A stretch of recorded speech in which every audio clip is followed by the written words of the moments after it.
Periyar Maniamma Institute of Science and Technology, Thanjavur, B.Tech, Biotechnology with specialization in computer science and biology. இந்திய அரசியல் களத்தில் பெரும் பரபரப்பை ஏற்படுத்திய தேர்தல் பத்திரங்கள் மூலம் அடுத்த பிரச்சனை வெடித்துள்ளது. இந்த முறை தேர்தல் பத்திரங்கள் வாங்கிய நிறுவனங்களுக்கும் வருமான வரித்துறைக்கும் பிரச்சனை உருவெடுத்துள்ள வேளையில் மத்திய நிதியமைச்சர் நிர்மலா சீதாராமன் பட்ஜெட்டில் முக்கியமான முடிவுடன் தீர்வு காணப்படும் என எதிர்பார்க்கப்படுகிறது.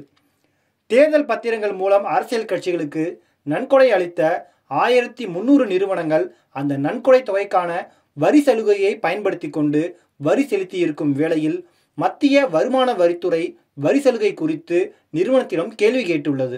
2024ஆம் ஆண்டு பிப்ரவரி மாதம் உச்சநீதிமன்றம் தேர்தல் பத்திர திட்டத்தை ரத்து செய்ததுதான் தற்போதைய பிரச்சனைக்கு முக்கியமான காரணம்.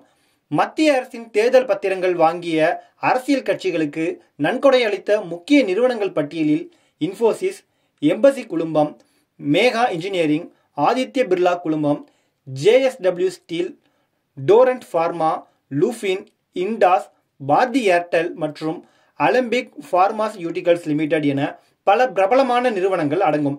2018ஆம் ஆண்டு ஜனவரியில் அறிவிக்கப்பட்ட தேர்தல் பத்திர திட்டத்தை உச்சநீதிமன்றம் கடந்த பிப்ரவரி 15ஆம் தேதி அரசியலமைப்பு சட்டத்திற்கு புறம்பானது என தீர்ப்பளித்தது. இத்திட்டத்தை இனி பயன்படுத்தக்கூடாது என்று அறிவித்தது.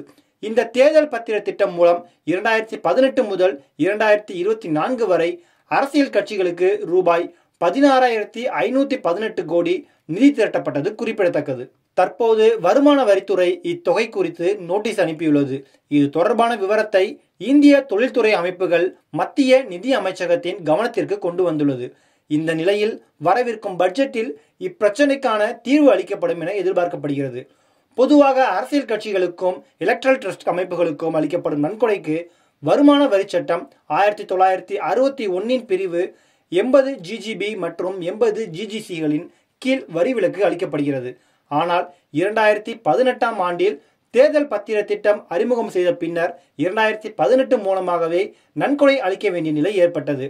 இத்திட்டத்தின் கீழ் செய்யப்பட்ட நன்கொடைகள் வருமான வரி சட்டம் 1961 பிரிவு 13A கீழ் வரி விலக்கு பெற்றிருந்தன. தற்போது உச்சநீதிமன்றத்தின் தீர்ப்பை அடுத்து வரி சலுகை தொடர்ந்து அளிக்கப்படுவதில் வருமான வரித்துறைக்கு குழப்பம் ஏற்பட்டு வரிச்சலுகை பெற்ற நிறுவனங்களுக்கு நோட்டீஸ் அனுப்பியுள்ளது. இதற்கான தீர்வை மத்திய நிதியமைச்சகம் பட்ஜெட்டில் அறிவிக்கும் என எதிர்பார்ப்பு நிலவுகிறது. Periyar Maniamma Institute of Science and Technology, Thanjavur, B.Tech, Biotechnology with specialization in computer science and biology.